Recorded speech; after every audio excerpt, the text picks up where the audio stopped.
In this video, all I'm going to show you is how to wrap an application or folder of content as an Intune Win file. That's it. That's all I'll show you. We're going to head over to my computer and you can see I've got the website already open. It's prepare Win32 app content for upload.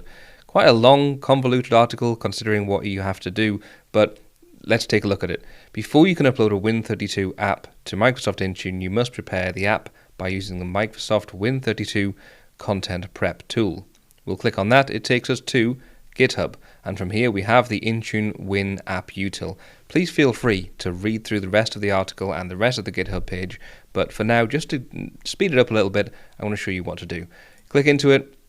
We can choose download the raw file. We get the executable. I'm going to take that executable, which is just in my downloads folder. I'm going to grab that, copy it, and put it in my tools folder, because I've got a folder here on the D drive called app packaging, and in there I've got my app sources and my app output and my tools.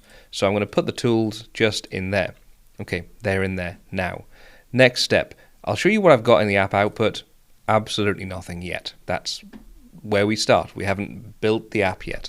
So the other thing I've got is the app sources, and there I've got a folder called Google Chrome, and then just an MSI. I'll show you it's an MSI by enabling the file name extensions. There we are, we have the MSI. Now this could be an executable, this could be a folder of scripts or files or whatever you like, but for me I've got the MSI right there just to keep this simple. Next, we are going to find that tool, which is this one here. So we're going to grab this location there, D app packaging tools for me, and I'm going to go to my command prompt. I'm going to run that tool. So it's D app packaging tools, and then it's the Intune Win app util. That's all we need to do, just run that file.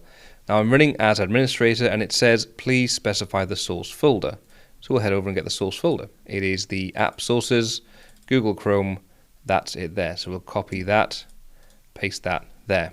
Very simple, done. Now the setup file. Now it's not difficult for this one because I only have one file in there, which is this one here. So we're going to just grab that content there and write it here. But if you've got more than one file, the setup file doesn't need to be the one that you're actually going to be installing using the Intune. It could be a completely separate file. The file needs to be the one with the most metadata, the most information in it, so that when Intune looks at the file, it can figure out some things about the application and pre-fill that for you. So if you have an MSI, choose that MSI file. Even if you're going to be running a script or something to install it, you choose the MSI file so that you get the most information in Intune as possible.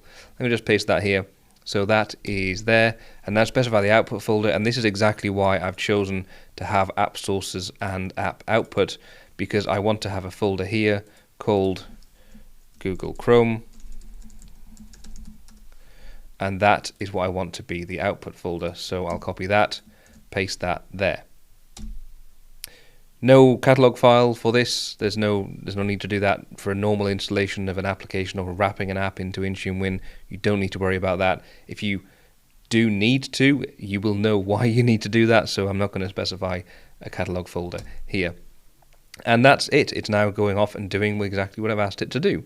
Now this isn't going to be able to install the app. There's no information in the things I've just typed there as to how to install this application, so we need to specify that when we add the app to Intune.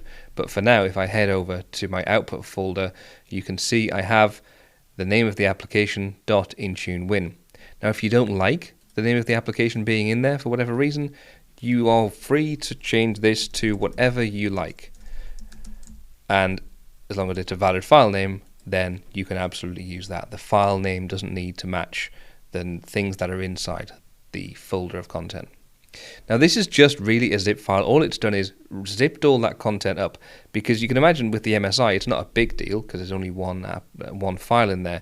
But if you've got lots of files, getting those files to the Intune Enroll device would be very difficult, or much more complex if you had lots of disparate files. So having them all in one kind of zip file means that Microsoft can optimize that delivery of the content over to the endpoint. It's not really protecting it. It's possible to unzip it if you want to, but it's just a way of getting the content over to the endpoints. That's it. As I said, that's all I was going to show you. There we are, a quick guide to wrapping an application as Intune Win. See you next time.